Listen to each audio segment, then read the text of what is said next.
पुराण की कथा तो कहती है आप अपने घर पर बैठकर भी अगर दिल से एक क्षण के लिए भी उस परमात्मा को पुकार लोगे तो भक्ति जाग जाएगी, ये निश्चित है।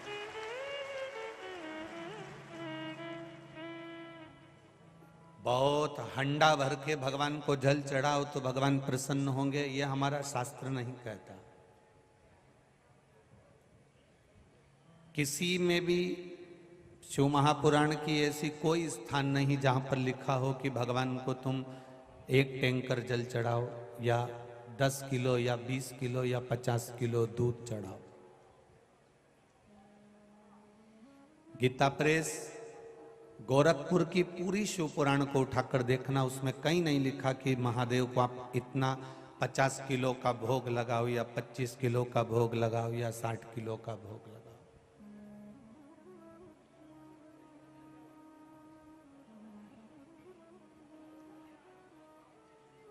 ये नहीं लिखा। शिव महापुराण में तो ये लिखा है कि आप भगवान को अगर दे रहे हो तो आपके मन से, अपने भाव से, अपने चित्त से, अपने हृदय से, अपनी बुद्धि से और अपने दिल से एक बूंद भी जल की अगर समर्पित कर रहे हो, एक चावल का दाना भी आप देवाधिदेव महादेव को दे रहे हो, आप एक फूल की पंखड़ी भी अगर समर्पित कर रहे हो तो मेरे महादेव ने उसको करोड़ों में स्वीकार करा है, उसको थोड़े में स्वीकार नहीं।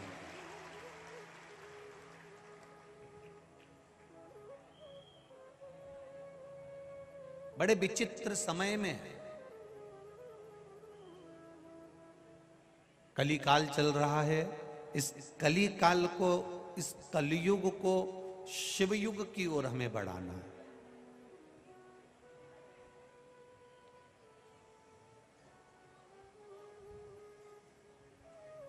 बड़े बड़े शहरों में पिता वॉकर लेकर चल रहे हैं, बड़े बड़े जगहों पर पिता, बड़ा विचित्र समय है साहब, पिता वॉकर लेकर चलता है और बेटा कुत्ते की सांकल लेकर चलता है। ये बड़ा विचित्र जमाना है।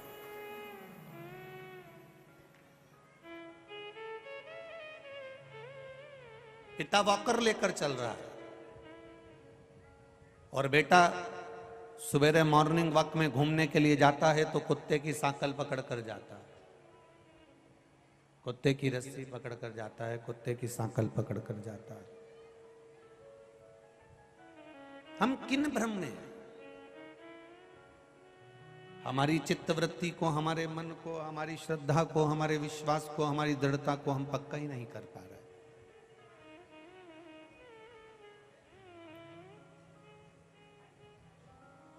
भक्ति थोड़ी मात्रा में भी अगर आपके भीतर प्रवेश कर गई तो तुम्हें महादेव को ढूंढने की जरूरत नहीं पड़ेगी। मेरा महाकाल राजा तुम्हें ढूंढता हुआ तुम्हारे पास में आ जाएगा। थोड़ी भी भक्ति, थोड़ा भी विश्वास, थोड़ी भी दृढ़ता, थोड़ा भी भजन, थोड़ी भी भक्ति अगर आपके अंदर प्रवेश कर गई तो महाकाल बाबा आपको ढूंढेगा। ढूंढता जरूर है। पहले एक कथा आपको सुनाई थी, आपको स्मरण में होगी कि एक भक्त भगवान के मंदिर में जाता था, गणेश जी को जल चढ़ा देता था, कार्तिकेय जी को जल चढ़ा देता था, मां अंबा को जल चढ़ा देता था, पर महादेव जी को चढ़ाकर ही नहीं आता था। तो महादेव जी ने एक बार पार्वती जी से पूछा कि ये तुम पर जल चढ़ाता है, गणेश जी पे जल चढ़ाता है, षडानंद कार्तिकेय पर जल चढ़ाता है, पर मुझ पर जल नहीं चढ़ाता। एक बार मुझे जाकर इससे पूछना पड़ेगा। महादेव स्वयं उस भक्त के पास में जाते हैं और महादेव उस भक्त से जाकर पूछते हैं कि तू जल क्यों नहीं, सबको चढ़ा रहा है पर मुझे क्यों नहीं चढ़ा। उस भक्त का केवल एक ही कहना था, अगर मैं आपको जल चढ़ा देता तो भी आप मुझे मिलने के लिए नहीं आते, पर मैंने सबको जल चढ़ाए और आपको छोड़ दिया। मुझे मालूम था एक ना एक दिन महादेव मुझसे पूछने जरूर आएगा कि मुझे क्यों छोड़ा। भक्ति को बढ़ाना है, हमारे विश्वास को बढ़ाना है।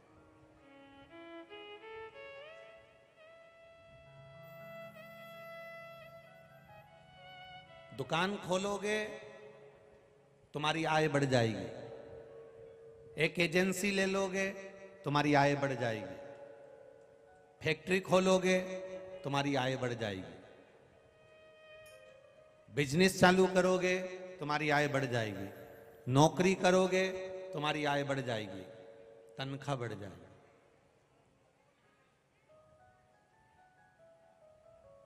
पूरी दुनिया के लोग आय बढ़ाने का साधन ढूंढ रहे हैं, पर दुनिया के लोगों जितनी तुम आय बढ़ाने का साधन ढूंढ रहे हो, तुम ढूंढो दुनिया का एक एक व्यक्ति ठेला चलाने वाला हो चाहे बुजुर्ग से बुजुर्ग हो, वो आय बढ़ाने का साधन ढूंढ रहा है। मैं दुकान खोल लूंगा आय बढ़ जाएगी, मैं ऑटो खरीद लूंगा आय बढ़ जाएगी, ई रिक्शा खरीद लूंगा आय बढ़ जाएगी, मैं ये कर लूंगा आय बढ़ जाएगी। हमने प्रत्येक मनुष्य सुबह से शाम तक आय बढ़ाने का साधन ढूंढ रहा है, पर वो मनुष्य आज तक नहीं मिला जो उम्र बढ़ाने का साधन ढूंढ रहा हो कि हमारी उम्र कैसे बढ़े। आय तो बढ़ जाएगी, तुम्हारे पास नौकरी भी बढ़ जाएगी, आय भी बढ़ जाएगी, पैसा भी बढ़ जाएगा, संपदा भी बढ़ जाएगी, सब कुछ तुम्हारे पास बढ़ जाएगा, पर उम्र भी तो बढ़ना चाहिए। अब मालूम पड़े, तुम्हें तो मालूम ही नहीं कि तुम्हारी उम्र कितनी है।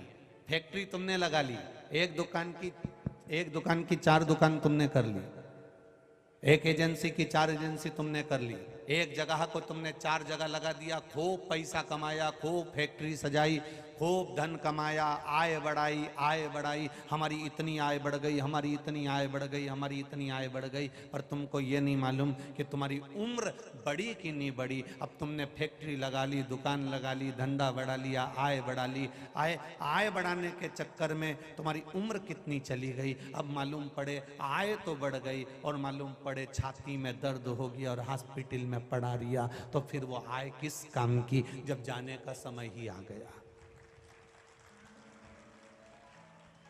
आय बढ़ाने के साधन के साथ में उम्र बढ़ाने का साधन भी ढूंढो। दुकान पर बैठने से आय बढ़ती है, फैक्ट्री पर बैठने से आय बढ़ती है, ऑफिस में बैठने से आय बढ़ती है, ऑटो में रिक्शे को चलाने से आय बढ़ती है, बिजनेस में बैठने में आय बढ़ती है, पर 3-4 स्थान कुछ ऐसे हैं, 4 स्थान ऐसे हैं जहां पर आय भले बढ़े चाहे नहीं बढ़े पर उम्र बढ़ती है। वो 4 स्थान कौन से बताए हैं शिव पुराण में? पहले नंबर पर अपनी माता के पास बैठने से, अपने पिता के पास बैठने से, अपने गुरु के पास बैठने से और शिव महापुराण में बैठने से उम्र बढ़ती है। आय बड़ी की नहीं बड़ी पता नहीं, बूढ़ी माँ के चरणों में जाकर बैठोगे तो बुजुर्ग माँ तुमको धन देगी कि नहीं देगी, सोने की चेन देगी कि नहीं देगी, अंगूठी देगी कि नहीं देगी, वो प्रॉपर्टी मकान जमीन जायदाद में से हिस्सा देगी कि नहीं देगी। पर तुमने अगर बूढ़ी माँ की सेवा करी है, माँ के पास जाकर बैठे हो, वो धन भले ना दे पर तुम्हारे सिर पर अगर हाथ रख दिया तो उम्र जरूर बढ़ जाएगी, ये निश्चित है। पिता तुमको जमीन देगा कि नहीं देगा, पिता तुमको जागीर देगा कि नहीं देगा, पिता तुमको धन देगा कि नहीं देगा, पिता तुमको दौलत देगा कि नहीं देगा, पता नहीं। पर बुजुर्ग पिता के पास में जाकर बैठने से, बुजुर्ग पिता के पास में बैठकर उनका आशीर्वाद लेने से आय बढ़ी कि नहीं बढ़ी पता नहीं, पर उम्र जरूर बढ़ेगी। और आय के साथ में उम्र बढ़ाना जरूरी है, क्योंकि आय तो बढ़ जाएगी और मालूम पड़े उम्र नहीं बढ़ पाई तो फिर इसका भोग कौन करेगा? तुम कमा कमा के मर गए और फोटो टंग गया, क्या मतलब का? माँ के पास बैठने से उम्र बढ़ती है, पिता के चरणों में बैठने से उम्र बढ़ती है। किसी सतगुरु के पास में जाकर मौका मिल जाए, कोई सतगुरु मिल जाए, कोई सत्संगी मिल जाए, कोई भजनावली मिल जाए, कोई कीर्तनी मिल जाए, कोई भगवान का नाम जाप करने वाला मिल जाए, उसके चरणों में बैठने से उम्र बढ़ती है। और शिव महापुराण की कथा में जाकर कुछ देर बैठने से, सत्संग में थोड़ी देर बैठने से उम्र बढ़ती है। ये उम्र बढ़ने के स्थान, ये उम्र बढ़ने की जगह है। यहां पर उम्र बढ़ रही है, यहां उम्र घट नहीं रही है, बढ़ रही है। ये स्थान है उम्र बढ़ने के महाराज, जहां पर उम्र बढ़ती है। आय बढ़ाने के साधन के साथ साथ उम्र बढ़ाने के साधन भी ढूंढना, अपनी मां के पास में जाकर बैठना। मां तू कैसी है, तुझे दुख तो नहीं है, तुझे कष्ट तो नहीं, रिटर्न नहीं आ रहा है बाबू, दुख तो नहीं है, कष्ट तो नहीं है, तकलीफ तो नहीं है। पिता के पास जाकर बैठना, पिता आपको कोई दुख तो नहीं है। मेरे पिताजी ने पूरा मकान उसको दे दिया, मेरे पिताजी ने पूरी दुकान उसको दे दी, मेरे पिताजी ने पूरी जमीन उसको दे दी, मेरे पिताजी ने सब सामान उसको दे दिया। पिताजी ने जिसको जमीन दी, मकान दिया, दुकान दी, जमीन जायदाद जिसको दी, दे दें दो। जिसने जमीन जायदाद मकान पिता का अगर हड़प भी लिया है ना, तो वो बहुत दिन तक नहीं चलता। एक आध दिन उसके बेटे ने शेयर मार्केट और डब्बा खेला ना, तो पूरी जमीन जायदाद, जमीन सब दो के भाव में चली जाती है। माता पिता ने क्या किसको दिया उससे मतलब मत रखना, पर माता पिता का मरते समय तक का आशीर्वाद हमारे पास में होना चाहिए। गुरु का आशीर्वाद हमारे साथ होना चाहिए, सदगुरु का आशीर्वाद हमारे साथ होना चाहिए। और शिव महापुराण की कथा में कोई तुमसे पूछे वहां जाने से क्या मिलेगा, कितनी धूप पड़ रही है कड़कड़ाती हुई। आज उज्जैन नगर में कम से कम 8 से 10 लाख लोग पूरी इस कथा के अंदर विराजमान। पूरे उज्जैन की ये बरनागर रोड, क्या पूरी रोडें, पूरी गाड़ियां, बसें सब भरी पड़ी हुई है। रेलवे स्टेशन पर भी पांव रखने की जगह नहीं है। माँ छिपरा का जब स्नान लोग सुबह कर रहे हैं तो ऐसा लगता है जैसे कुंभ का स्नान कर रहे हैं। सहजता नहीं है, सरलता नहीं है। एक पंडित चेतन द्वारकाधीश मदन लाल जी शास्त्री, गुलाटी गुरु, इनकी तरफ से कुंटलों से ड्राई फ्रूट्स बांटा जा रहा है। ये शिव तत्व है। कोई लस्सी, कोई छाछ, कोई दूध, कोई दही, कोई पानी, कोई बिस्कुट, कोई खिचड़ी, कोई दही बड़ा, कोई हलवा, रात रात भर बांट रहा है, रात रात। कृपा किस रूप में? एक पशुपतिनाथ मंदिर बजरंग नगर इंदौर से रोज किसी भक्त ने एक बस लगा के रखी और इंदौर से एक बस रोज भक्तों को लेकर फ्री आती है और फ्री लेकर जाती है। ये शिव तत्व। लोग ट्राली लेकर आए हैं, ट्रैक्टर लेकर आए हैं, कोई बस लेकर आया है, कोई गाड़ी लेकर आया है। पेट्रोल डलवाने वाले ने पेट्रोल डलवा दिया, गाड़ी चलाने वाले ने गाड़ी चला ली, पर इतने लोगों को कथा पंडाल तक लेकर गए हो और इतने लोगों को वापिस अपने घर तक लेकर जाओगे। जितने लोगों को तुमने कथा सुनवाई है उसका एक एक अंश गाड़ी चलाने वाले को और डीजल पेट्रोल डलवाने वाले को जरूर प्राप्त होगा, ये निश्चित है। जो तुम इतने लोगों को लेकर आए उसकी भक्ति कहीं खाली नहीं जाएगी, उसका विश्वास खाली नहीं जाएगा। महाराज, उम्र बढ़ाने का साधन है दान, धर्म, पुण्य, सत्कर्म, तीर्थ, व्रत, भजन, कीर्तन, ये उम्र बढ़ाने का साधन, इससे उम्र बढ़ती है, उम्र बढ़ रही।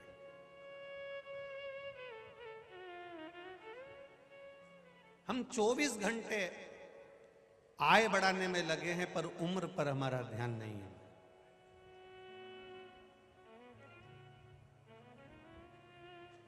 उम्र पर हमारा ध्यान नहीं जा रहा।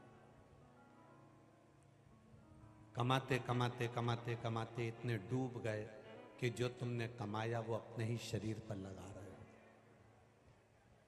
अब बीमारी में लगाना पड़ रहा है, अब रोग में लगाना पड़ रहा है, अब तकलीफों में लगाना पड़ रहा है।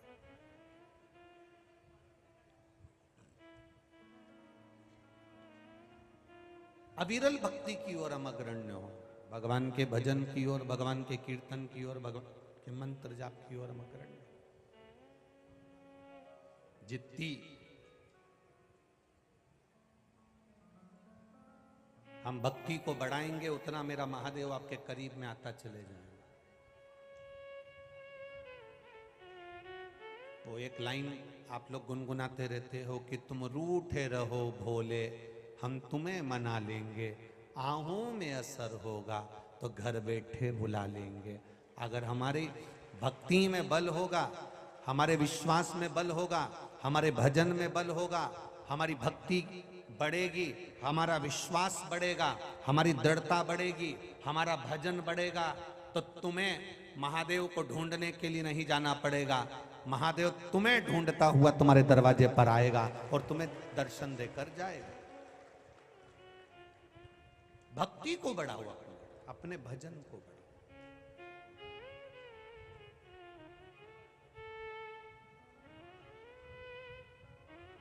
सरकार ने 1000 का नोट बंद कर दिया।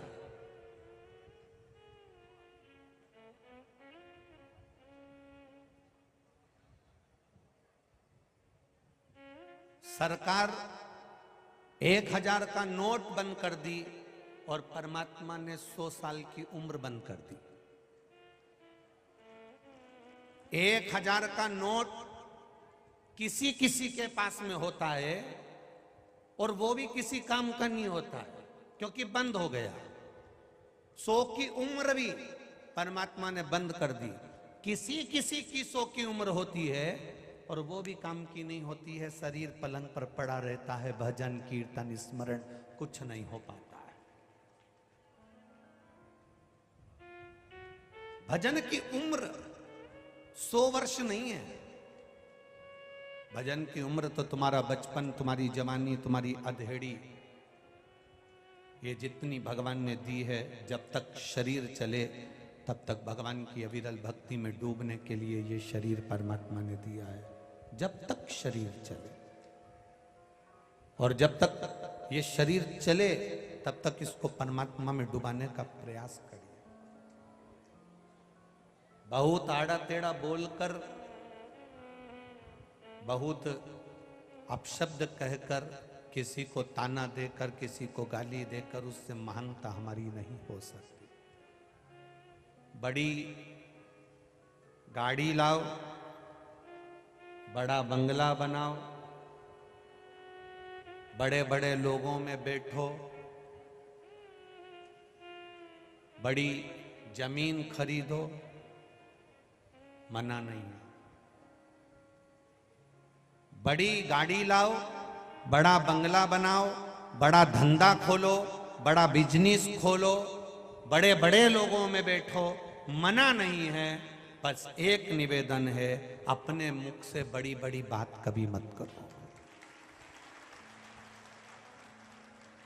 बड़ा धंधा खोलोगे चल जाएगा, बड़ी गाड़ी लाओगे चल जाएगा, बड़ा बंगला बनाओगे चल जाएगा, बड़ा बिजनेस खोलोगे चल जाएगा, बड़ी जमीन खरीद लोगे चल जाएगा, पर अपनी जीवान से कभी बड़ी बड़ी बात मत करना, किसी को नीचे दिखाने की बात मत करना, इतने बड़े मत हो जाना कि तुम्हारे शब्द बड़े हो जाएं और जो बड़ा धंधा खोले तो महादेव को कोई दिक्कत नहीं है, बड़ी गाड़ी ले महादेव को कोई दिक्कत नहीं है, बड़ा घर बनाए महादेव को कोई दिक्कत नहीं है, बड़ा बिजनेस खोले महादेव को कोई दिक्कत नहीं है, बड़ा व्यापार करे महादेव को कोई दिक्कत नहीं है, बड़े व्यक्ति के साथ रहे महादेव को कोई दिक्कत नहीं है। पर व्यक्ति इन बड़ों बड़ों के साथ में जब बड़े बड़े बढ़ते चले जाते हैं, तब बड़ों के साथ में रहते रहते वो बड़ी बड़ी जब बात करने लगता है तो फिर महादेव को सुहाता नहीं है, क्योंकि तू मेरे दिए पर पलने के बाद भी इतनी बड़ी बात कर रहा है।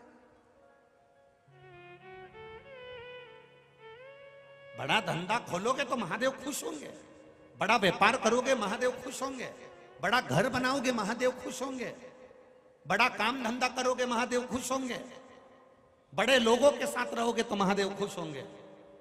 पर बड़ी बड़ी बात मत करना, तू मुझे पहचानता नहीं है, मैं उसके साथ रहता हूं।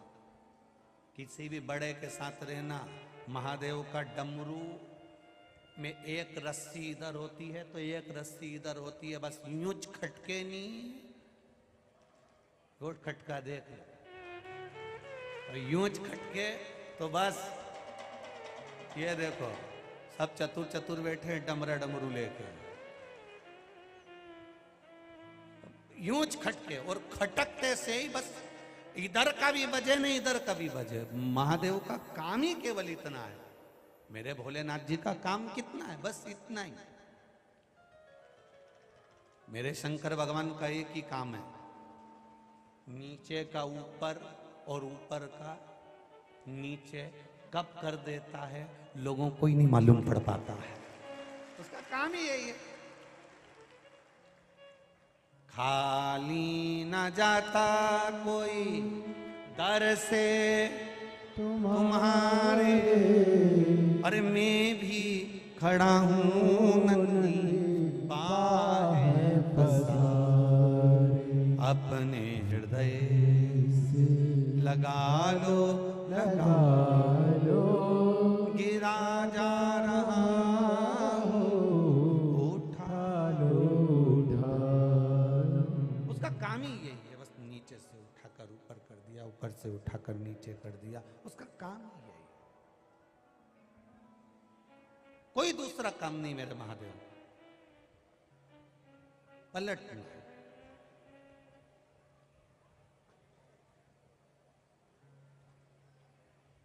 सारी समस्या का हल एक लोटा जल हम चढ़ा रहे हैं, एक लोटा जल हम महादेव को दे रहे हैं, महादेव को रोज प्रदान कर रहे हैं, तो वो जल खाली जाता है क्या? नहीं, खाली नहीं जाता। किसी पेड़ के नीचे रोज रोज रोज पानी डालो, रोज।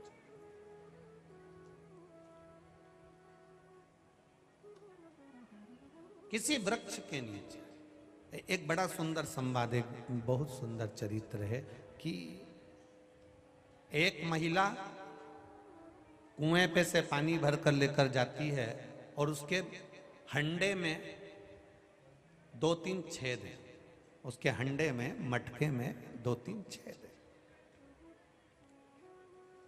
अब महिला पानी लेकर जा रही, उसके हंडे में छेद हैं, उसके मटके में छेद हैं, और महिला जब पानी लेकर जा रही है तो उसके हंडे में जो छेद है उसमें से पानी गिरता गिरता गिरता गिरता जाता है। वो घर पे लेकर जाती है तो थोड़ा सा पानी बचता है,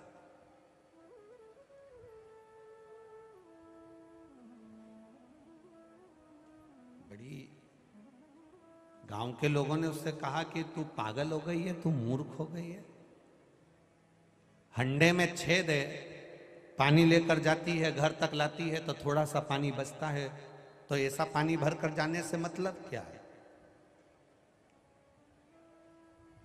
हंडे में जो छेद है फिर ऐसा पानी भरकर लाने से क्या मतलब है? अब एक स्त्री, एक नारी पूरा घड़ा भरकर लेकर जा रही है, उसमें कोई छेद नहीं। उसका रास्ता इधर है, इसका रास्ता इधर है। कुएं पे रोज मिलती है, दोनों की बात होती है। एक दिन इधर जाने वाली ने इधर वाली से कहा, आज तू मेरे साथ चल मेरे घर। वो हंडे को कुएं पे रखकर इसके घर चल दी। और फिर 2 दिन बाद इधर जाने वाली ने कहा कि तू मेरे साथ मेरे घर चल। तो इधर वाली जब इधर की ओर जाने लगी, जाते जाते जाते जाते उसने क्या देखा कि मेरे घर के रास्ते पर तो एक पेड़ नहीं, एक पौधा नहीं, एक पुष्प नहीं, केवल कांटे ही कांटे लगे हैं।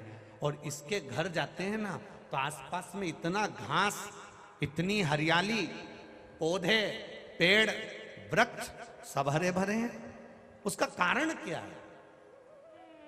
इधर जाने वाली स्त्री ने कहा, मैं इन पेड़ों को भले पानी नहीं देती, मैं इन वृक्षों को भले जल नहीं देती, पर मेरा हंडा अगर फूटा है ना, उसमें से जो पानी गिरता हुआ रोज जाता है, वो एक बूंद भी पानी अगर इनको मिल जाता है तो ये मुझे फल भी देते हैं और फूल भी देते हैं।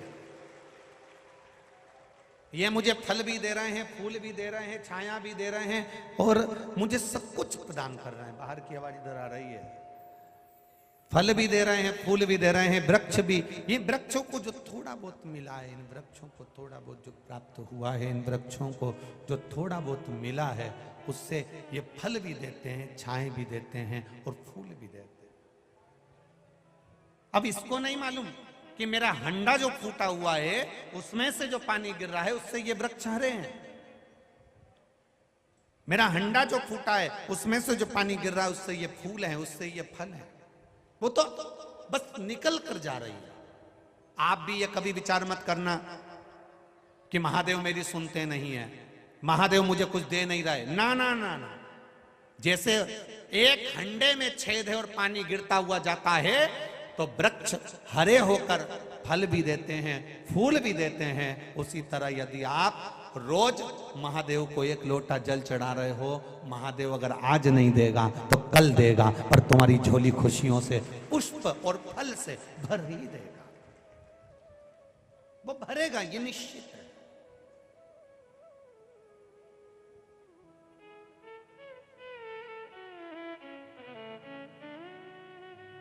कई लोग प्रैक्टिकल करते हैं। सियोर वाला महाराज कह रहा है तो एक आध महीना करके देख लेते, 2 महीना करके देख लेते, 3 महीना करके देख लेते।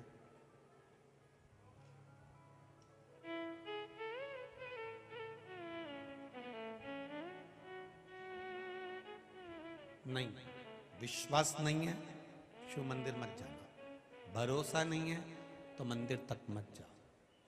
हम तो आपसे भी कहते हैं, जितने लोग यहां रोड पर बैठकर कथा सुन रहे हैं, गाड़ियों पर चढ़कर कथा सुन रहे हैं, ट्रैक्टर ट्राली में पन्नी लगाकर कथा सुन रहे हैं, प्रसाद बांटने की टेबल के नीचे घुसकर बैठकर कथा सुन रहे हैं, तप तपाती हुई रोड पर बैठकर कथा सुन रहे हैं, शायद उज्जैन के इतिहास का पहला कथा होगी जहां रोड पर टेबल के नीचे, गाड़ी के नीचे, एम्बुलेंस के पास, फायर ब्रिगेड के पास, जहां मौका मिल रहा है वहां बैठकर कथा सुन रहे हैं। इन सब से केवल इतना सा कहना है, आप तक जहां तक हमारी आवाज जा रही हो, उनसे एक निवेदन है, आपके भीतर विश्वास है, इसलिए आप इतनी चिलचिलाती हुई धूप में बैठकर कथा सुन रहे हो। आपका विश्वास पक्का है, इसलिए आप शिव महापुराण की कथा को इतनी अधिक मात्रा में बैठकर सुन रहे हो।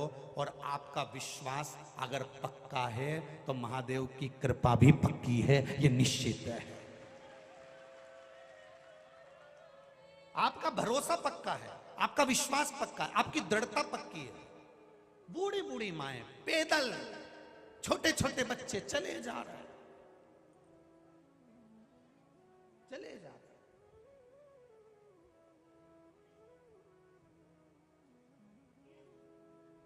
बहुत दूर तक चले जा रहे हैं। किसके भरोसे? केवल एक बोल बम का नारा है, बाबा एक सहारा, उसके भरोसे और किसी के भरोसे।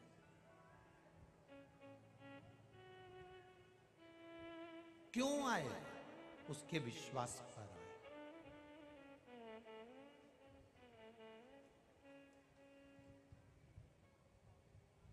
कई लोग हमसे कहते हैं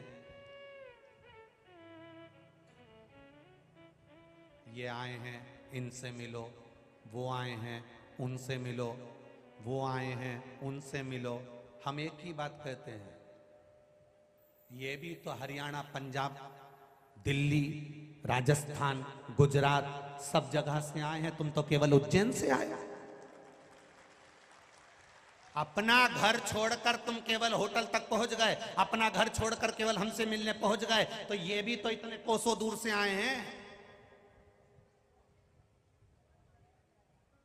अगर हम इनसे मिलने नहीं आते तो तुमसे भी काय को मिले? किस बेस पे मिले?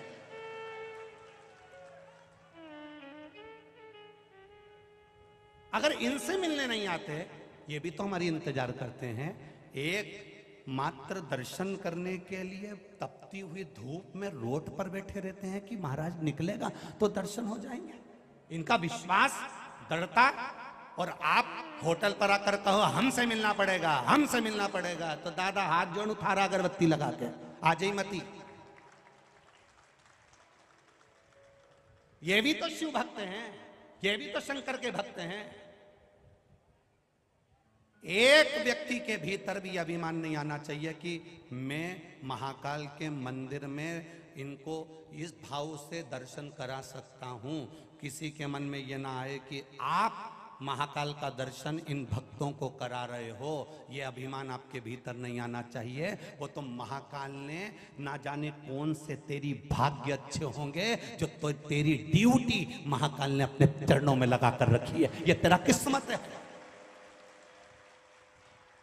तेरे जैसे ना जाने कितने महाकाल ने झारखंड के जंगल में छोड़ रखे हैं, रोज गोलियां झेल रहे हैं, और तू उनके दरवाजे पर खड़े होकर भक्तों के जय घोष नहीं झेल पा रहा है। और उसमें भी अहंकार, हम दर्शन कर रहे हैं, जाओ धक्का धक्का धक्का। अरे एक क्षण उस काल अधिपति से नैन तो मिलाने दे रहे, एक क्षण उसका दर्शन तो करने दो रे। पैसा लगाकर हजारों किलोमीटर से लोग आते हैं, उनको दिल से दिल तो लगा लेने दो रे। एक क्षण किस अभिमान में जी रहे हो, किस अहंकार में जी रहे हो? जरा सी देर में तुमने कह दिया जल्दी जल्दी बाहर निकलो, दर्शन नहीं करने देना, दर्शन नहीं करने देना। अरे उसको धन्यवाद दो जो उसने अपने चरणों की नौकरी दी है, नहीं तो ना जाने कहां कहां ठोकर खाते रहते रे, कहां कहां पड़े रहते। ये अभिमान में मत जीना। थोड़ा सीहोर वाला महाराज कड़क बोलता है, और आज बोलेंगे और कल छप जाएगा, और छापने वाला कितना भी छापते रहे, आग लगे बस्ती में, और अपन रहो मस्ती में। कब तक रोएंगे कि ये बोल दिया, वो बोल दिया, ये छाप दिया, वो कर दिया। छापो, तुम्हारी मर्जी पड़े जो लिखो। और व्यासपीठ से एक बात जरूर कहना चाहूंगा, आप भगवान भोलेनाथ की साक्षी में जब खड़े हो तो ये विश्वास मानकर चलना कि महादेव ने आपको अपने चरणों से लगा कर रखा है। कुछ तो तुम में खूबी होगी जो महादेव ने अपने चरणों की ड्यूटी दी है। कहां पटकता वो उसको ही नहीं मालूम है। लगाया उसने आपको चरणों में, अपने चरणों में लगा कर रखा है, अपने पास लगा कर रखा है। ये मेरा अपना है जो इतने भक्तों को दर्शन करा रहा है।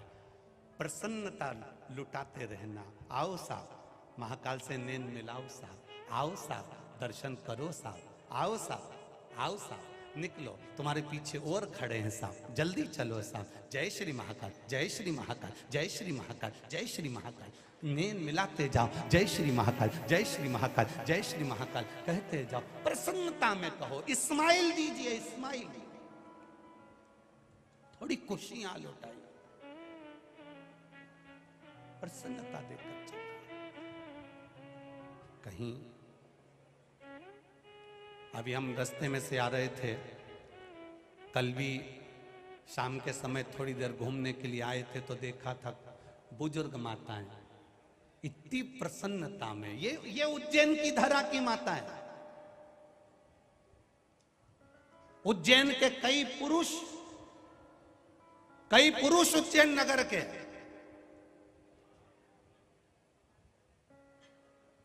कई जगह पर कथा करने गए, वहां केवल उनके अपने लोग सेवा में लगे रहते हैं, पर यहां जो भोजन भंडारा चल रहा है, लाखों लोग भोजन कर रहे हैं, उसमें उज्जैन नगर के कई पुरुष बड़े बड़े भगोने हाथ से उठा उठा कर ले जाकर रख रहे हैं। धन्य है ऐसे नगर के पुरुषों को, इस उज्जैन नगर अवंतिकापुरी के पुरुषों और माताओं को। एक वो कोई बच्ची है,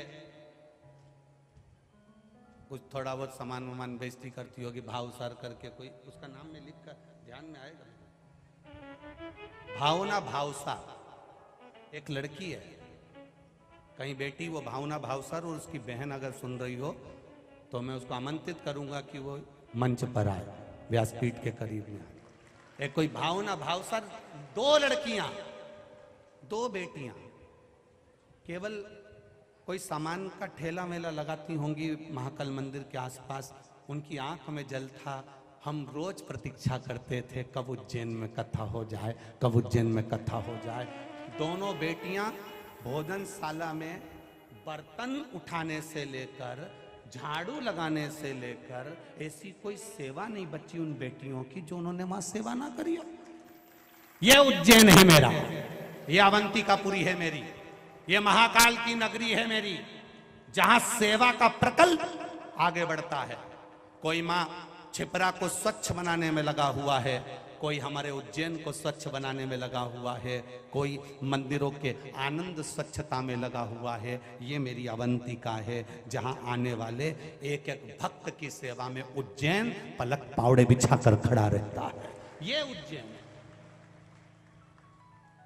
अभिमान में ना जीना, बड़ा व्यापार खोलो, बड़ी दुकान खोलो, बड़ा घर बनाओ, बड़ा बंगला बनाओ, बड़ी गाड़ी लो, बड़े बड़े लोगों के साथ बैठो, तुम्हारी मर्जी पड़े जितने बड़े बनना हो बन जाओ, पर बड़े बोल, बड़े शब्द और बड़ी वाणी पर थोड़ा सा संयम रखना। अपनी वाणी से कोई ऐसा शब्द किसी को अपमान का ना निकल जाए जिससे उसको तकलीफ हो। इसलिए जब दर्शन कराओ मेरे काल अधिपति के, तब कहो आओ साहब, जय श्री, जरा जम के तो बोलो, जय श्री महाकाल। दर्शन प्रेम से कराओ, भजन प्रेम से करो, भक्ति प्रेम से करो।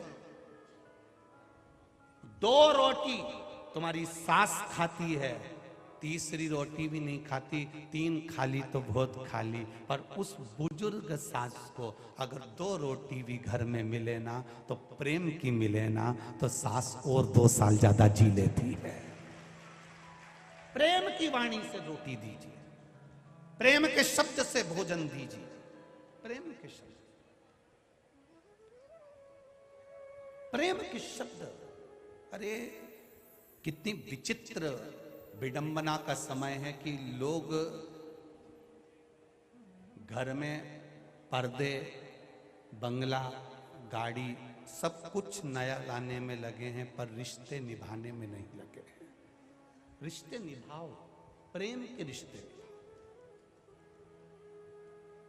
जब प्रेम के रिश्ते निभाओगे तो जीवन एक आनंदित हो जाएगा। प्रेम के रिश्ते निभाओ। प्रेम का जब रिश्ता होगा तो सुख अपने आप प्राप्त हो जाएगा, अपने आप। देव समय परमात्मा को मंदिर के अंदर भी अगर दर्शन करने जा रहे हो, मंदिर के अंदर पूजन करने जा रहे हो, शिवालय में 1 लोटा जल चढ़ाने जा रहे हो, वहां पर बैठकर व्यर्थ की बात मत करना। शिव जी के मंदिर में जाओ तो फालतू की बात मत करना। 1 लोटा जल चढ़ाना, कहीं हमारे मुंह से किसी की निंदा ना निकल जाए, हमारे मुख से किसी की चुगली ना हो जाए, हमारे मुख से किसी के लिए अपशब्द ना निकल जाए। जल चढ़ाना, मंदिर से बाहर निकल जाना। कोई ने कुछ पूछा, तुम्हारे मुख से निकल गया, किसी ने कुछ बोला, तुम्हारा दिल दुख गया। शंकर जी के पास नहीं, शिव से दूर, शिव से दूर। मंदिर जाना, वहां कचरा मत देखना। कई लोग गोवर्धन नाथ जी की परिक्रमा करने के लिए जाते हैं, गिरिराज बाबा की परिक्रमा करने जाते हैं, वहां दूध चढ़ता है, दूध चढ़ता है तो लोगों के मन में आता है, बताओ कितना दूध डुल रहा है, पाँव में आ रहा है, यही दूध अगर किसी को दे देते तो अच्छा था, वो दूध पाँव में आ रहा है। पर आज तक किसी ने ये नहीं जाना कि गिरिराज जी पे चढ़ने वाला दूध का छींटा कपड़ों पर क्यों आता है, गिरिराज जी पे चढ़ने वाला दूध हमारे पाँव में क्यों आता है, गिरिराज जी में चढ़ने वाला दूध हमारे शरीर पर क्यों आता है, गिरिराज जी में चढ़ने वाला दूध हमारे ऊपर क्यों बह कर जाता है। उसका कारण क्या है? क्योंकि गिरिराज बाबा के चरणों में जो जाता है, एक लोटा दूध जब चढ़ाता है, गिरिराज जी को जल चढ़ाता है, दूध चढ़ाता है, प्रणाम करता है, तो गिरिराज बाबा उसको आशीर्वाद देते हैं, दूधो नहाओ पूतो फलो। गिरिराज जी को मालूम है 40 रुपए लीटर के दूध में तू घर जाकर नहीं नहाएगा, इसलिए तूने जो मुझे चढ़ाया उसी में नहाकर चले जा, दूधो नहाओ और घर जाकर पूतो फलो। मैंने तुझे दूध में नहाकर भेज दिया, घर जाकर पूतो फलो। ये गिरिराज बाबा कहते हैं। महाकाल राजा पर एक बूंद पानी चढ़े ना चढ़े, अगर महाकाल बाबा पर एक बूंद पानी तुम्हारा चढ़े ना चढ़े, अगर दूर से भी मेरे काल अधिपति का बस केवल दर्शन हो जाए तो समझ लेना कि तुमने जल चढ़ा दिया है, तुमने जल चढ़ा दिया, चढ़ा दिया। दूर से भी अगर दर्शन हो रहा है, मेरे कालाधिपति का मात्र दूर से दर्शन हो रहा है, तो समझ लो तुमने जल चढ़ा दिया।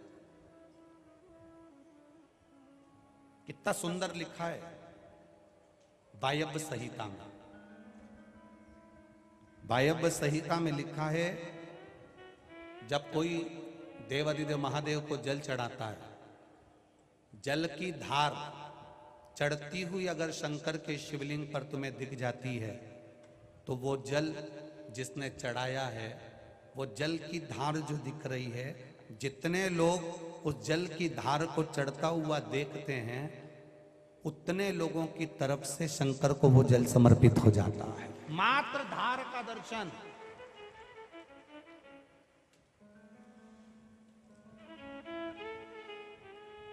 मात्र धार का दर्शन। वायव्य संहिता शिव महापुराण की वर्णन कर रही है, क्यों शंकर जी के ऊपर जल का पात्र बांधा जाता है, क्यों बूंद बूंद पानी टपकता है, क्यों जल में से एक एक जल की धार महादेव के ऊपर चलती रहती है, क्यों वेद पाटी ब्राह्मण भूदेव जब अभिषेक कराते हैं तो जल की धार धीरे धीरे चढ़वाते हैं। उसका कारण क्या है? क्यों शिव जी के ऊपर जलाधारी लगी, उसमें से एक एक बूंद पानी गिर रहा है। वायव्य संहिता कहती है, जितने भक्त दर्शन करने के लिए आते हैं, अगर एक बूंद टपकते हुए पानी की भी शिव जी पर मात्र दिख जाती है, तो उसकी तरफ से शिव जी को पानी समर्पित हो जाता है, जल समर्पित हो जाता है। मात्र एक बूंद पानी टपकता हुआ भी दिखता है तो वो जल समर्पित हो जाता है। प्रेमवश की आनंद। महादेव की सेवा जैसी दुनिया में किसी की सेवा नहीं है साहब। वो कुछ नहीं मांगता आपसे, कभी आपसे नहीं कहता कि मुझे तू सोना देना, कि चांदी देना, कि अंबर देना, कि पीतांबर देना, कि धन देना, कि दौलत देना, कि मुझे तू ये 56 भोग देना। महादेव को नहीं चाहिए, तुम तो तुम्हारे पास रखो। तुम महादेव को कुछ मत दो, पर महादेव को समय जरूर दो। एक लोटा जल चढ़ाने महादेव के सामने जाओगे, मतलब महादेव को तुमने समय दिया।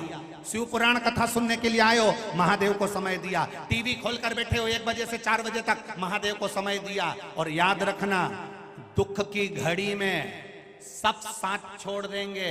जिसके साथ तुम 24 घंटे रहते थे वो भी साथ छोड़ देगा, जिसके साथ तुम हर पल रहते थे वो भी साथ छोड़ देगा। जब तुम्हारे ऊपर कर्जा होगा, तकलीफ होगी, कोई बीमारी आ गई, रोग आ गया, कष्ट आ गया, जिसके साथ तुम रहते थे वो तुम्हें केवल 1 बार 2 बार देखने आएगा, इसके सिवाय नहीं आएगा। तुम्हारे पर कर्जा बढ़ गया तो दुनिया के लोग जिसके साथ तुम 24 घंटे रहते थे वो तुम्हारा साथ देने नहीं आएगा। सारी दुनिया के लोगों को तुमने समय दिया, पत्नी को दिया, बच्चों को दिया, कुटुंब को दिया, कबीले को दिया, माता को दिया, पिता को दिया, रिश्ते को दिया, नाते को दिया, अपने वालों को दिया, बुआ को, फूफा को, रिश्ते को, नातों को, दोस्त को, फ्रेंड को, जिन जिन को तुमने समय दिया, तुम्हारी दुख की घड़ी में वो खड़े नहीं होंगे। पर जिसको तुमने समय नहीं दिया वो महादेव तुम्हारी दुख की घड़ी में खड़ा मिल जाए। जिसको केवल एक लोटा जल चढ़ाने गए हो, केवल एक क्षण के लिए गए हो, थोड़ी देर के लिए तो महादेव के पास पहुंचे हो। कितना समय दिया तुमने महादेव को? सुबेरे नहाई, लोटा उठाई, जल भरा, पास में मंदिर था, चप्पल नहीं पहनी, दौड़ कर गई और महादेव को चढ़ा के प्रणाम करके और थोड़ा सा जल लेकर वापिस आ गई। जी कितना देर लगती है? ईमानदारी से बोलना रही जी। ज्यादा से ज्यादा 5 मिनट 10 मिनट, मंदिर थोड़ा दूर होगा तो 15 मिनट। बोलो रही सही है कि गलत है? ज्यादा से ज्यादा 15 मिनट। 24 घंटे में से 15 मिनट तुमने महादेव को दिए हैं और पूरे 24 घंटे पूरे परिवार को दिए हैं। तुम्हारी दुख की घड़ी में इनको भी आजमा लेना और उस कालाधिपति को भी आजमा लेना। 24 घंटे परिवार को दिए, 24 घंटे बेटे को दिए, 24 घंटा बहू को दिए, 24 घंटा अपने नाते रिश्ते कुटुंब करीबेले सबको दिए। इनको आजमाना एक बार 24 घंटे में। जिन जिन को दिए, भाई बंधु कुटुंब कबीला, जिनको 24 घंटा दिया, इनको आजमा के देखना। और जिसको तुमने 10 मिनट 5 मिनट 15 मिनट दिया, केवल मंदिर जाके एक लोटा जल चढ़ाती थी, आ जाती थी। जब वेंटिलेटर पर पड़ी थी, पूरा परिवार बाहर खड़ा था, तूने जिसको जल चढ़ाया था वो तेरे वेंटिलेटर के पास खड़ा था, वो खड़ा। एक पत्र आया, देखिए।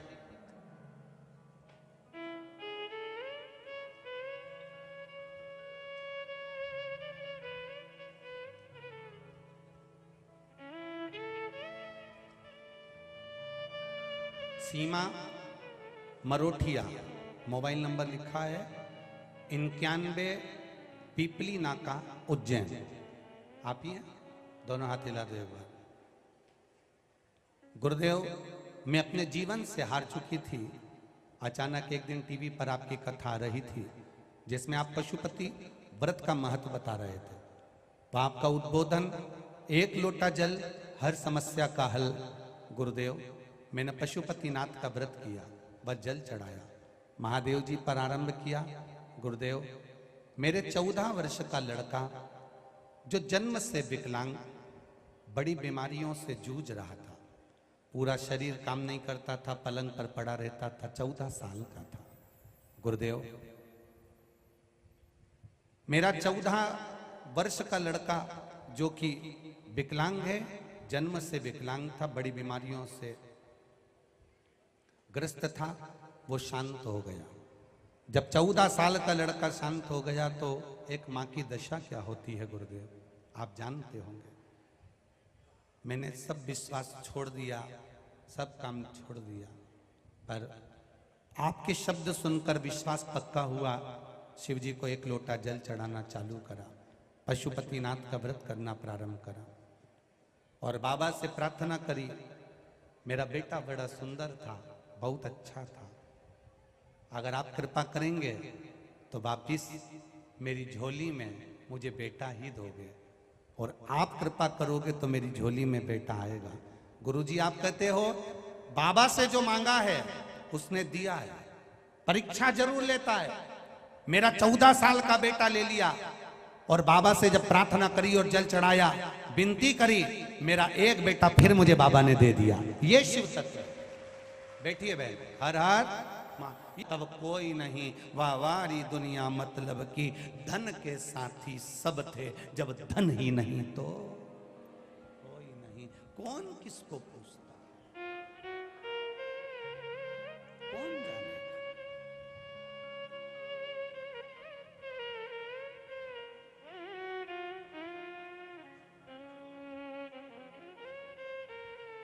किसी का कोई साथ देने वाला नहीं।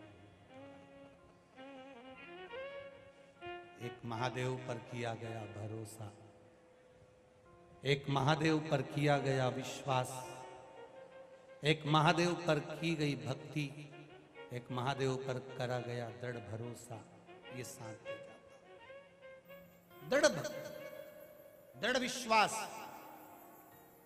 भरोसा।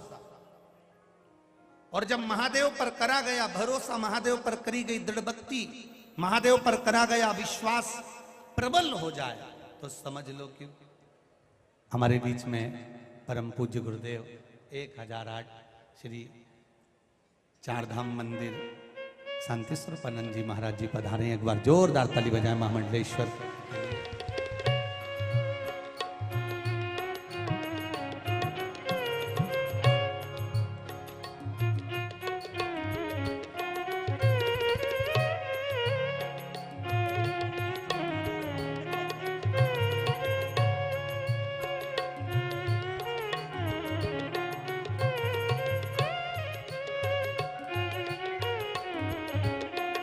हमारे बीच में आदरणीय परम पूज्य संत शिरोमणि श्री भगवान दास जी महाराज श्री भी पधारे। एक बार जोरदार ताली बजाएं।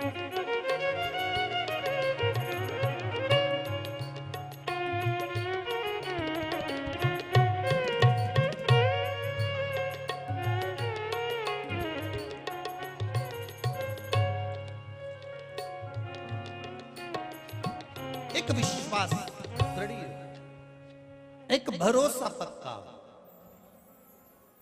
और जब विश्वास भरोसा दृढ़ होता है तब कहीं ना कहीं परमात्मा का साक्षी करो। महाराज शिव कथा कर रही है, भगवान देवादिदेव महादेव का संवाद कर रहा है। आपकी दृढ़ता, आपका विश्वास, आपका भरोसा पक्का रखिए।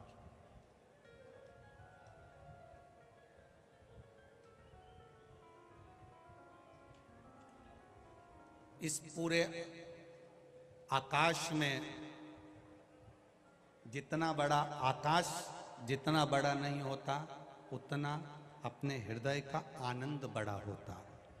आप जहां बैठकर मुस्कुराओगे, आप जहां बैठकर खुशी से अपनी जिंदगी निकालोगे, आकाश से बड़ा अपने दिल का आनंद बड़ा होता है।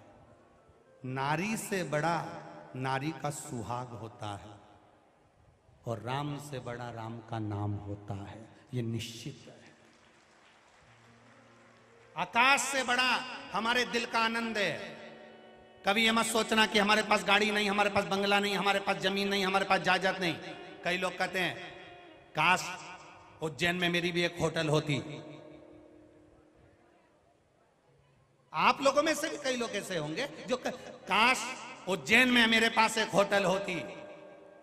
और कोई कोई ऐसा भी मिलेगा वो कहता है काश उज्जैन में मेरा छोटा सा घर होता तो बड़ी कृपा होती। आप होटल का सपना देख रहे हो, वो उज्जैन में एक छोटे से घर का सपना देख रहा है।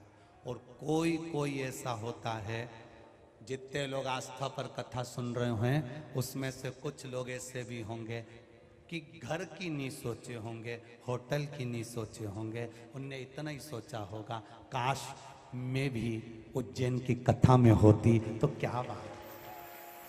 सोच वाली बात, ये विचार वाली बात। किसी को वैकुंठ प्रिय लगता है, किसी को ब्रह्मलोक प्रिय लगता है, किसी को इंद्रलोक प्रिय लगता है, पर जो महाकाल के भक्त होते हैं उनको तो महाकाल ही प्रिय लगता है। इसके सिवाय कुछ नहीं। जो प्रिय है हमारा, जिससे हमारी लगन लगी है, उसको वही प्रिय लगे। आप जाओ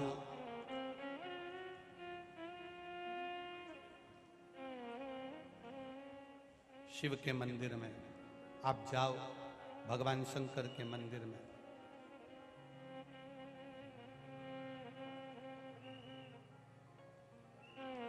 जब आप भगवान शिव के मंदिर में जाएंगे, भगवान शंकर के मंदिर में जाएंगे, शिव की स्तुति करने के लिए जाएंगे तो जीवन का एक आनंद अपने आप पाएंगे। उसको ढूंढने नहीं जाना पड़ेगा, वो आपको ढूंढेगा। तारकासुर को मारने के लिए जब षडानंद कार्तिकेय जी गए तो षडानंद कार्तिकेय जी से माता पार्वती जी कह रही है इसके हृदय में छेद मत करना, इसके दिल को चोट मत पहुंचाना। शरीर में कहीं पर भी बाण चलाना मैं समझ जाऊंगी, पर हृदय में कोई बाण मत चलाना। क्यों मां? मां क्यों? माता पार्वती जी ने कहा कि इसके हृदय में महादेव बैठे हैं। जिसके हृदय में महादेव बैठे होते हैं उसका दिल नहीं दुखाया जाता, उसको चोट नहीं पहुंचाई जाती। इसका दिल मत दुखाना, इसको चोट मत पहुंचाना। अवंतिकापुर वासियों, महाकाल की नगरी के निवास करने वाले मेरे भाई बहन, मेरी माताएं, मेरी जीजियां, मेरे जीजाओं, इस अवंतिकापुरी में रहने वाले एक एक बच्चों, आपने रोज रात्रि में आकर किसी को पानी पिलाया, छाछ पिलाई, किसी को पोहा खिलाया, किसी को चाय पिलाई, किसी को भोजन कराया। आपने यहाँ जो आए हैं उनको जो खिलाया या कुछ दिया या कुछ करा, तो ये उन्होंने तो तुम्हारा एक बिस्कुट का टुकड़ा खा लिया, पर उन्होंने जो दुआ दी है, उन्होंने जो तुम्हें आशीर्वाद दिया है, वो जिंदगी में कभी निष्फल नहीं हो, समाप्त नहीं हो। करा भजन आपने, किया कीर्तन।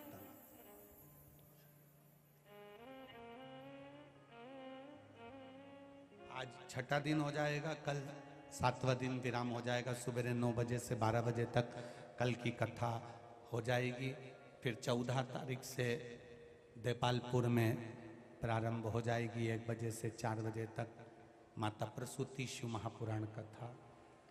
पर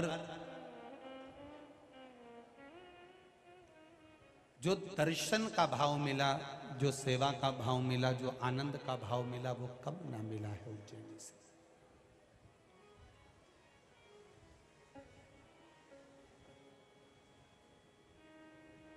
बस उससे एक बात अपने दिल की जरूर कहकर जाना,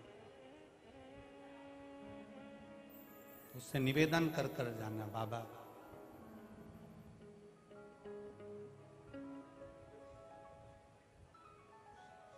जहां भी रहूं तू मेरे हृदय में हमेशा समाया रहा। जहां भी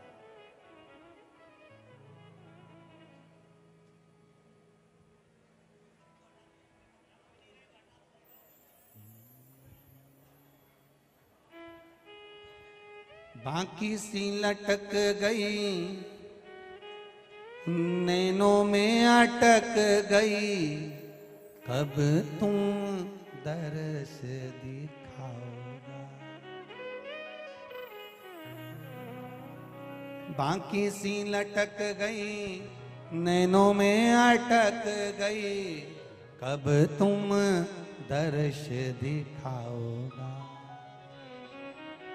अरे हिचकी ना रुके भोले ना, हिचकी ना रुके भोले ना, मने थारी याद सतावे। ओ उज्जैन के महा मने थारी याद।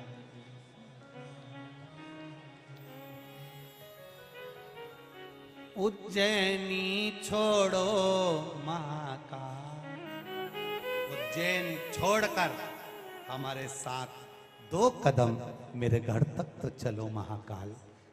2 कदम मेरे दरवाजे, 2 कदम चलो। बस तेरी कृपा, तेरी दया, तेरी उदार सुन के भक्त। और हमारा सनातन धर्म हमारे शरीर में बहने वाले खून की तरह है। दोनों हमारे लिए जरूरी है,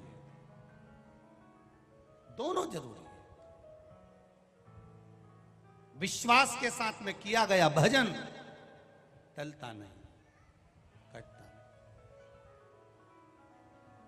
भरोसा दृढ़ रखिए।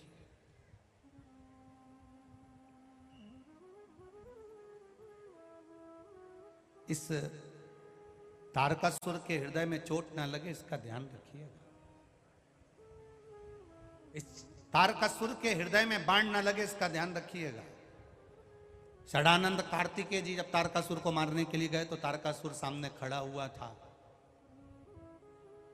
पहला असुर, पहला राक्षस लंकाधिपति रावण भी राम जी के सामने खड़ा हुआ तो उसकी आंख में आंसू नहीं थे। कंस भगवान कृष्ण के सामने लड़ने खड़ा हुआ तब उसकी आंख में आंसू नहीं थे। हिरण्यकशिपु जब लड़ने के लिए सम्मुख में खड़ा हुआ तो उसकी आंख में आंसू नहीं थे। हिरण्याक्ष लड़ने के लिए सामने खड़ा हुआ तो उसके सामने आंसू नहीं थे, पर विश्व का, दुनिया का पहला असुर था तारकासुर। जब सदानंद कार्तिकेय के सामने खड़ा था तो उसकी आंख में से आंसू की धार बह रही थी। तो सदानंद कार्तिकेय ने बाण चलाने से पहले मुस्कुराकर पूछ लिया तारकासुर से कि तारकासुर, तेरे प्राण जाने वाले हैं और तू रो रहा है? एक शूरवीर राजा युद्ध के मैदान में रोए, ये कहां की रीति है?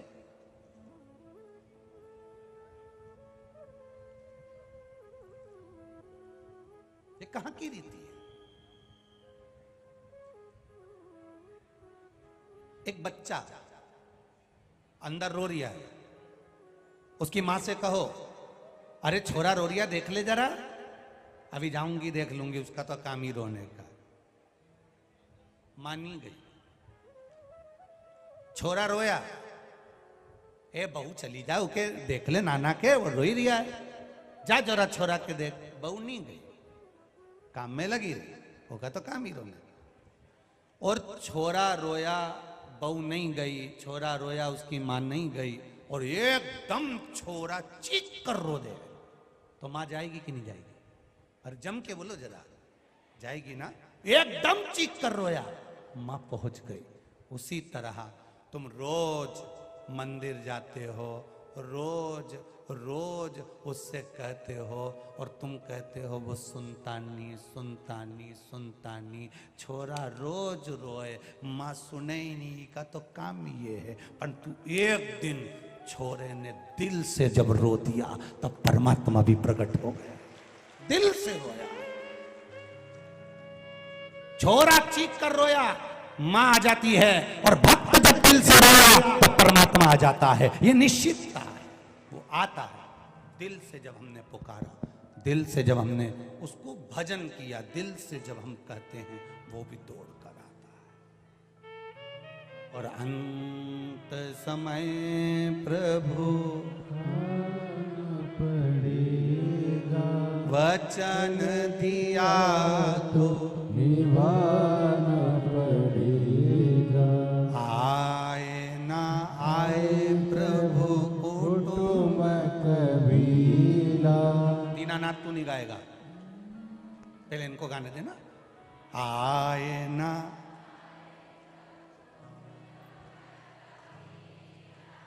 अंत समय प्रभु और वचन दिया तो, बस उसने वचन दे दिया तो निभाएगा, निश्चित है। तुम मंदिर में जाती हो ना, ऊपर से आंसू मत बहाओ। मंदिर में किसी को आंसू दिखाने की जरूरत नहीं है, मंदिर में किसी को साड़ी कपड़ा दिखाने की जरूरत नहीं है। मंदिर में भगवान को रिझाने के लिए जाओ, दिल से उसको पुकारो, दिल से। कुछ नहीं बने तो भजन की एक लाइन गुनगुना लिया करो, भोलेनाथ दया करना,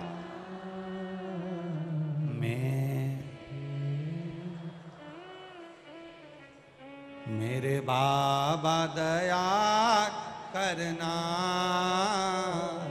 मैं तेरे, मैं उसके भरोसे हूं। आप कुछ ना बने तो भजन की एक लाइन गुनगुना।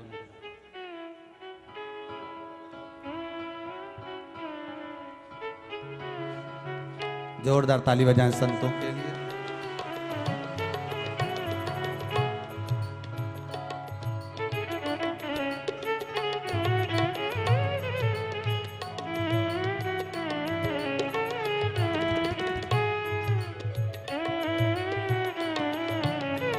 हम उसके भरोसे पर जिए, हम उसके सहारे पर जिए। मेरे बाबा दया,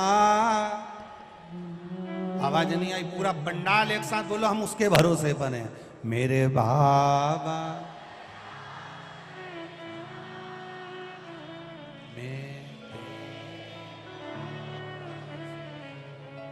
ऐसे नहीं, एक बच्चा जैसे मां को पुकारता है, एक भक्त अपने दिल से महादेव से कहता है, मेरे बाबा दया करना,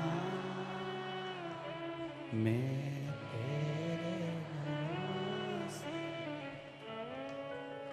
ना घर के भरोसे हूँ, ना परिवार के, मेरे बाबा दया करना, मैं तेरे। हम उसके सहारे पर जी। जरा सा अगर कोई तकलीफ आई तो तुम कह देती हो मैं अब भी फोन लगाती हूं, अब भी। उसी तरह सच्चा भगत ऐसा होता है, जरा सी घर में तकलीफ आई मैं अब भी लोटा भर के जल चढ़ाती हूं, अब भी। विद्या तंत्र मंत्र या भभूति या ये कुछ भी हमारे पास में नहीं है। हम तो इतना जानते हैं कि आप जितने दृढ़ी शिव के प्रति हो, जितना आपका भरोसा शंकर जी के प्रति जागृत होता चले जाएगा, उतना महादेव आपकी सुनता चले जाएगा और झोली भरता चले जाएगा। आप विश्वास रखिए, भरोसा, और वो दृढ़ी होना चाहिए। तारकासुर, तू रो रहा है? एक वीर योद्धा युद्ध के मैदान में जब युद्ध लड़ने जाता है तो रोता नहीं है तारकासुर, और तू रो रहा है? क्यों रो रहा है तारकासुर? तेरे रोने का कारण क्या है? ये तू रो क्यों रहा है? आंख में से आंसू क्यों झड़ रहे हैं? तारकासुर कहता है, मेरे आंख के आंसू इसलिए नहीं आ रहे कि मैं हार जाऊंगा या मैं मर जाऊंगा या मेरे प्राण छूट जाएंगे। ये आंसू मरने के नहीं हैं, ये आंसू अगर आ रहे हैं तो केवल इतनी सी बात के लिए आ रहे हैं, मेरी खुशी के आंसू हैं। मेरे महादेव विवाह नहीं कर रहे थे। जब सती मैया चली गई थी और तप में लीन हो गए थे तो मेरे महादेव विवाह नहीं करना चाहते थे, शादी नहीं करना चाहते थे, शादी नहीं करना चाहते थे। मेरे महादेव विवाह नहीं करना चाहते थे।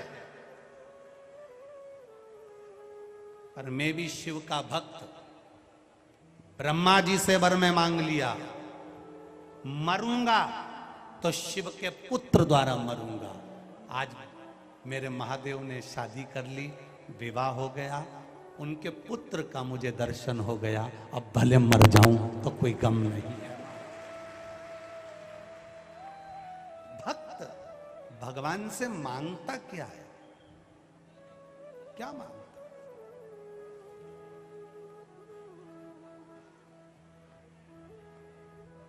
कभी शिव मंदिर में जाना, ये तो हम हमारे हृदय से इस दिल की बात आप तक कहना चाह रहे हैं। कभी शिव के मंदिर में जाना, एकांत हो, कोई ना हो, कोई क्षण शिव मंदिर में जरूर आता है जिस समय पर शंकर के मंदिर में कोई नहीं रहता। मंदिर के अंदर नहीं बैठ सकते तो उसके प्रांगण में बैठ जाओ। एकांत का क्षण शिव मंदिर में जाकर थोड़ा सा निकालना। उस समय पर तुम्हारे हाथ में बेलपत्री भी नहीं हो, फूल भी नहीं हो, पानी का लोटा, जल भी नहीं हो, आसन भी नहीं हो, तुम बस बैठे हो और तुम उससे कह रहे हो दिल से, जो तुम्हारी मर्जी हो तुम उसको कहो, जो तुम्हारे मन में आ जाए तुम उससे।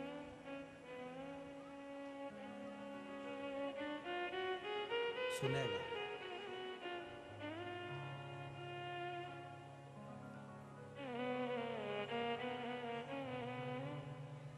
मेरी किस्मत का जब गुल खिला,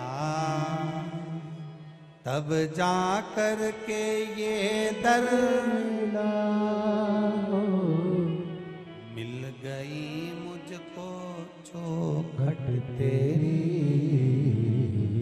सबसे बढ़िया सबसे खरी, मेरे भोले तेरी नौकरी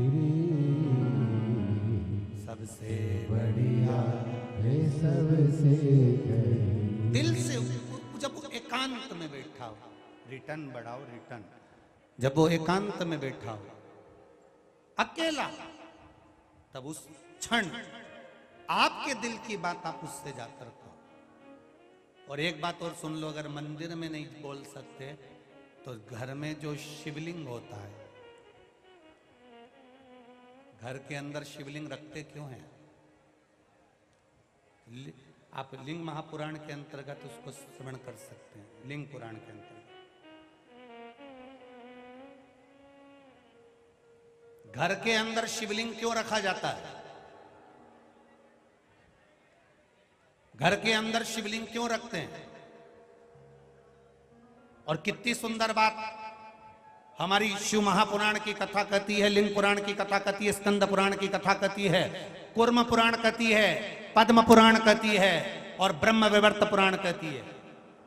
घर में शिवलिंग है और मान लो घर में आपने रोज बाबा को जल चढ़ाया, रोज आपने पूजन करी, रोज आराधना करी, रोज शिव जी को जल समर्पित कर रहे हो, और मान लो बीच में रजो धर्म आ गया या आप कहीं चले गए और घर में कोई पूजन करने वाला नहीं है, तो शिव महापुराण की कथा यहाँ तक कहती है कि घर में जो शिवलिंग है अगर आप उसको ना छुएंगे, बाहर भी चले गए, रखा हुआ है, किसी ने जल भी नहीं चढ़ाया, किसी ने पुष्प भी नहीं चढ़ाया, किसी ने कोई चावल का दाना भी नहीं चढ़ाया, अगर आप घर में रखी हुई एक बेलपत्र भी भले वो सूख गई हो, कैसी भी हो, अगर बेलपत्र सूख भी गई हो तो वो बेलपत्र भी आप शिव जी के पास में रखकर चले जाएंगे तो आपने कितने दिन जल नहीं चढ़ाया उसका पुण्य तुम्हारे खाते में रहेगा, इस दोष नहीं लगेगा। एक बेलपत्र में वो फल होता है, एक बेलपत्र में वो बल होता है कि गंगा के जल के बराबर, सरयू के जल के बराबर, कावेरी छिपरा नर्मदा के जल के बराबर बेलपत्री मात्र शिव के करीब में रखी रहती है, तो वो जल के बराबर ही रखी रहती है कि रोज आप जल चढ़ा रहे हैं शिव जी।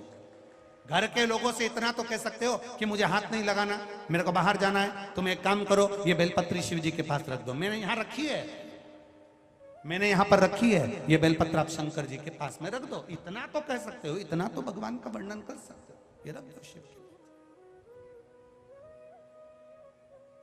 एक बेलपत्र शिव को समर्पित करना। और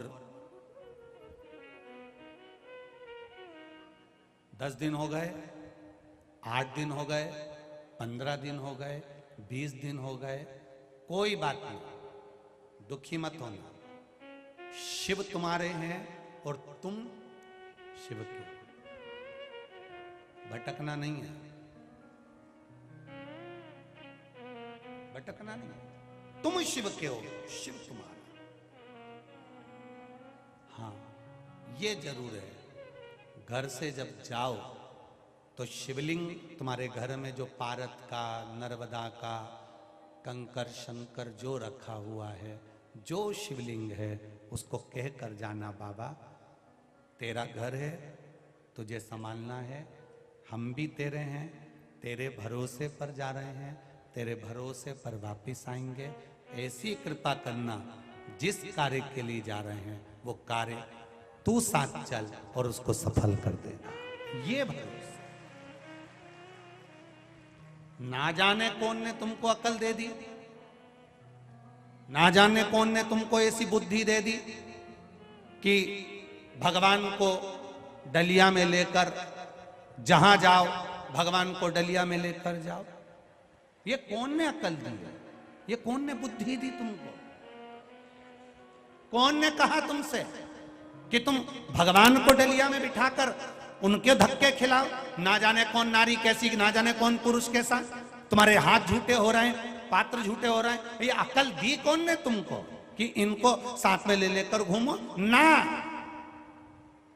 वो घर का सेठ है, घर का मालिक है। तुम कहीं पर भी जाओ, संभालना उसकी जवाबदारी है।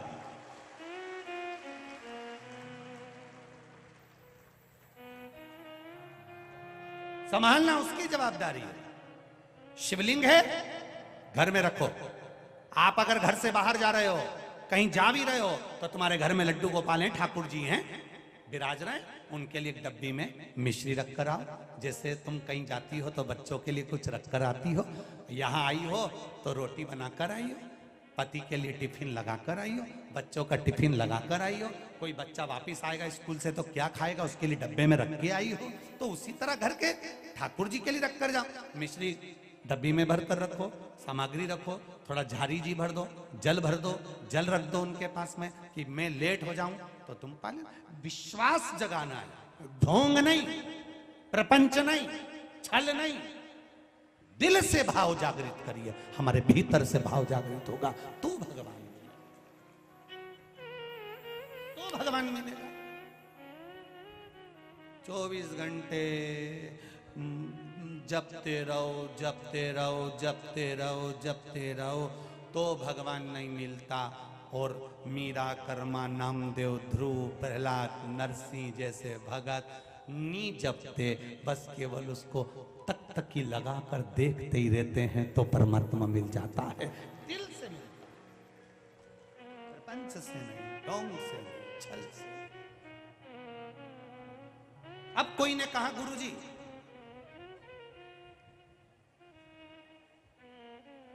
शंकर भगवान का स्मरण करना, घर में जो शिवलिंग है उसकी पूजन करना।